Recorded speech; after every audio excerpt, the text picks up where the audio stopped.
Rebonjour, chers auditeurs. Est-ce que je vous l'ai dit récemment? J'apprécie tellement que vous soyez au rendez-vous, que ce soit le vendredi de 13h à 14h. Puis, le saviez-vous? On est aussi en rediffusion le samedi de midi à 13h. Et on apprécie que vous soyez là. On apprécie votre confiance. On jase aujourd'hui de changement. Puis, ben là, une chose qu'on a en commun, tout le monde, on est en train de changer de météo. On va probablement changer de décor extérieur. Il y en a qui vont aller acheter des fleurs parce que c'est le grand week-end du jardinage, à moins que vous soyez un des chanceux qui aille dans le nord, où il y en a aussi, on a notre JP, notre maestro, qui lui dit c'est aussi le début de la saison du golf. Mais mis à part tout ça, il y en a qui font des changements consciemment, des changements personnels, des changements professionnels. Et pour continuer de nous éclairer, j'ai invité une femme, Carole Doucet, qui est coach de dirigeants en entreprise. Vous pouvez aller voir son site web. En fait, il y en a deux. Le premier, c'est voirplusclair.com et le deuxième a le titre de son nouveau livre pour lequel elle est co-auteure, le 6e-talent.com, donc 6etalent.com. Carole est passionnée par les talents et elle-même, elle en a plusieurs. Elle accompagne des dirigeants, des gestionnaires, des professionnels performants pour les amener à progresser plus rapidement avec de l'impact, de l'assurance et de la satisfaction. Elle fait tout ça en déployant, en développant leur force, leur leadership. Et elle est co-auteure avec Martin Ducharme du livre « Le 6e talent » et le sous-titre est « Rayonner grâce au meilleur de vous-même » et c'est publié aux éditions Isabelle Quentin et la préface, elle est signée par nul autre que Louis Garneau. Bonjour Carole et bienvenue à On Jase à Unique FM. Bonjour Julie, merci beaucoup pour la belle invitation. Ben, écoute, on est choyés que tu sois là. Premièrement, parle-nous de ton petit dernier là, qui est tout nouveau. Là. Quel âge a-t-il, ton livre? Oui, le petit bébé qui est sorti fin mars et qui a littéralement pris 9 mois d'écriture avec Martin. Ah oui, hein? Oui. Et en fait, le 6e talent, hein, tu l'as, je l'ai, les gens autour de la table l'ont aussi, nos auditeurs. Raconte-nous ça, là, parce qu'avant de nous parler plus en profondeur de ton livre, là, tu viens tout de suite là, de m'interpeller, puis je suis certaine que c'est quelqu'un qui est à Cornwall ou quelqu'un qui est en train de manger une poutine à la fromagerie Saint-Albert qui entend ça. J'ai en moi un 6e talent. Là. Où ça? Là? Raconte-moi. Là. Qu'est-ce que c'est? Ça mange quoi en hiver? Oui, ben c'est un peu comme ce que Dominique disait tout à l'heure, que le potentiel en nous, des fois, il est dormant. Ben le 6e talent, on l'a tous, mais des fois, il est en dormance. Il faut le réveiller, il faut l'activer. Et c'est le talent qui nous permet de déployer nos talents naturels. Puis à l'intérieur du livre, vous avez, Martin et toi, conçu des activités pour nous permettre de le trouver si on ne le connaît pas? Oui, tout à fait. Donc, on découvre ou on redécouvre nos talents innés. Puis, en même temps, on découvre comment activer ce fameux 6e talent qu'on a tous. Et la clé, si on veut rayonner puis faire profiter aux gens de nos talents, la clé, c'est de les exprimer. Tu sais, je trouve ça intéressant si on veut le présenter aux gens. Moi, j'ai 2 garçons. Nos auditeurs le savent. J'ai Christopher qui a 29 ans et Alexander qui va bientôt avoir 25 ans. Et j'ai toujours... Oui, wow! Oui, à qui le dites-vous, ma chère dame? Puis je leur ai toujours dit, on a tous des talents qui sont des cadeaux et on se doit de le redonner, mais en quelque part, des fois, malheureusement, je pense que je leur donnais de la pression, Carole. Puis tout à l'heure, Dominique nous a parlé qu'elle voit des fois de la peur. Puis Rachel nous a dit qu'elle n'avait pas de peur du changement, de transformation. Peux-tu nous expliquer un peu le 6e talent en lien avec la peur et d'oser se transformer ou d'oser peut-être d'être complètement soi-même, mais il va y avoir une transformation. Effectivement. Puis en fait, au Québec, puis dans d'autres cultures aussi, on a cette croyance que de parler de nos talents, ce qu'on a de meilleur en nous, en fait, hein, c'est inné, comme tu dis, des cadeaux. C'est prétentieux, ça fait menteur. Ben oui.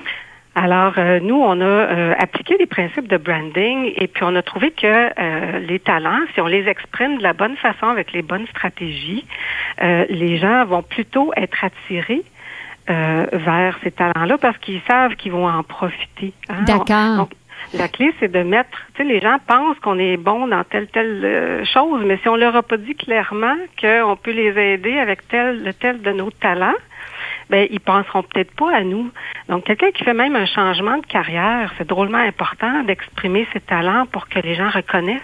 Faisons là où le ils test. vont avoir de la valeur. Oui, faisons le test, Carole. Quand tu parles de branding, tu parles d'image de marque. Hein? Si on pense aux grands noms, si on pense à Unique FM 94.5, alors leur image de marque, leur branding, c'est 100% local. On est 100% en ce moment derrière les sénateurs d'Ottawa, diffuseurs officiels, etc. Alors, les grandes marques de ce monde. Ce que j'entends, c'est que tu es en train de nous dire que notre 6e talent pourrait devenir notre image de marque. Alors, je te mets au test, là. Carole Doucet, coach, auteur, quel est ton 6e talent? Quelle est ton image de marque? Oui, mon 6e talent, c'est ma capacité, justement, de mettre en lumière mon image de marque. Donc, c'est de pouvoir faire connaître aux autres comment je peux leur être utile avec mes talents. Intéressant, ça. Puis il y a Daniel Drolet qui, vous n'avez jamais fait connaissance, mais Daniel est un gars de communication qui a déjà eu une carrière en journaliste. Puis là, je remarque là, dans son visage là, qu'il y a une question pour toi, Carole. Oui, bonjour, Carole. Bonjour, Daniel. Écoute, pour moi, ces notions de transformation, parce que moi, quand je faisais des changements dans la vie, j'ai lu des livres, il y en a qui ont été pour moi plus intéressants ou plus utiles que d'autres, mais le problème que moi j'ai vécu, je pense que beaucoup de gens le vivent aussi, c'est qu'on a l'impression d'être tout seul avec son problème, avec son désir de faire un changement. Et c'est à ce niveau-là que j'avais trouvé ça difficile. Qu'est-ce que tu dirais, toi, à quelqu'un, à part le fait qu'on peut aller piger des renseignements dans un livre, mais qu'est-ce que tu dirais à quelqu'un qui est tout seul, qui veut faire face à un changement? Puis ça, c'est bien, ça, Daniel, parce que c'est exactement où on a laissé nos auditeurs avec la question de courage, Carole. C'est ça. Et on a du courage quand on va puiser dans nos leviers, dans nos forces.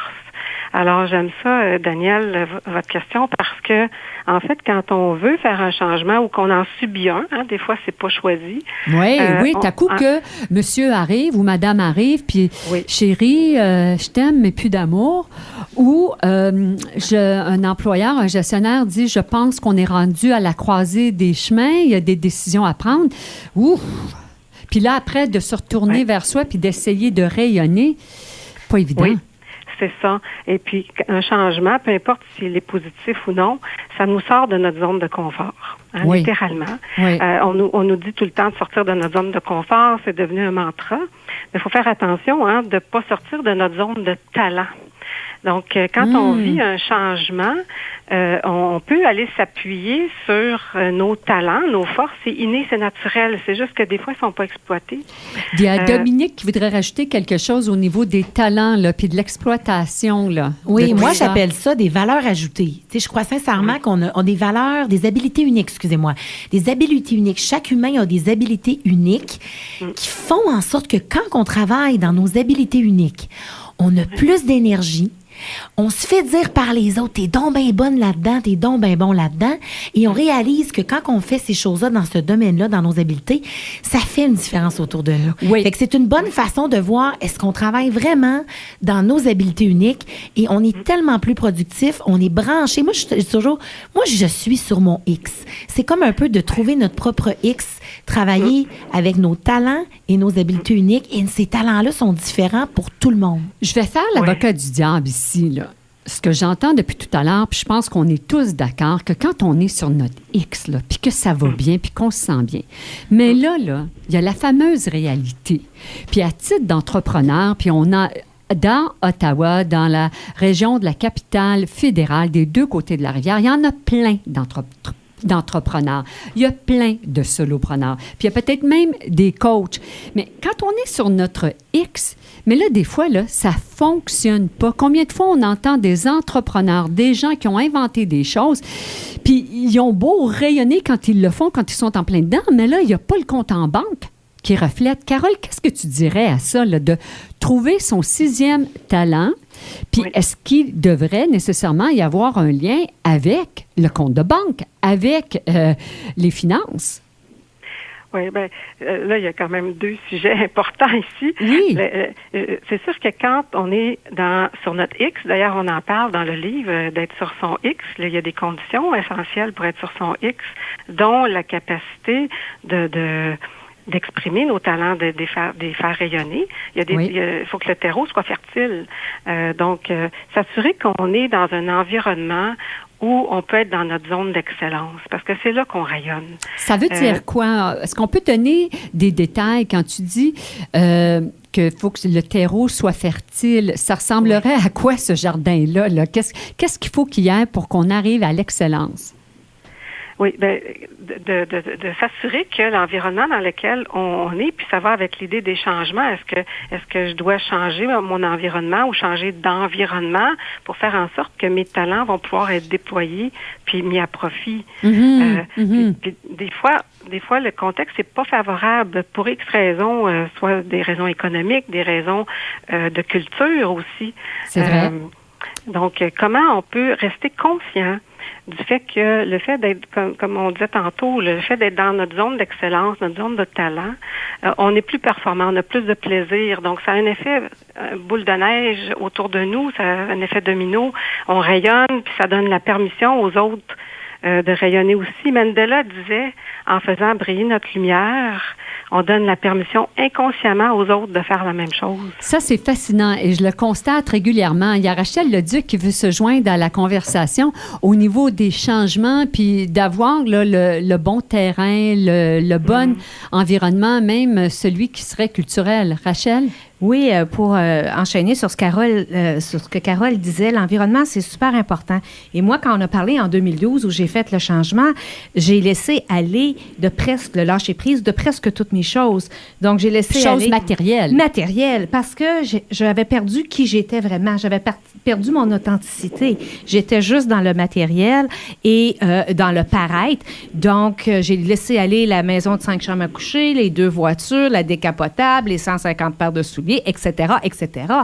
Et ça a été un changement énorme dans ma vie. Mais que c'est libérateur. C'est très libérateur. Ça a changé ma vie. Et maintenant, je vis plus dans mon authenticité et dans qui je suis vraiment. Et c'est pour ça que je rayonne comme ça.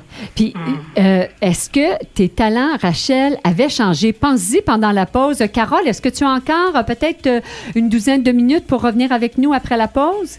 Avec grand plaisir, oui. Parfait. Alors, mesdames et messieurs, on vous invite à vous joindre à la conversation. On parle de changement, transformation. Est-ce que vous êtes sur votre X ou avez-vous besoin de passer à l'action? Avez-vous besoin d'un petit peu de courage? On se sentira un peu comme dans le Wizard of Oz. Revenez-nous rapidement. Là, vous êtes à Unique FM 94.5.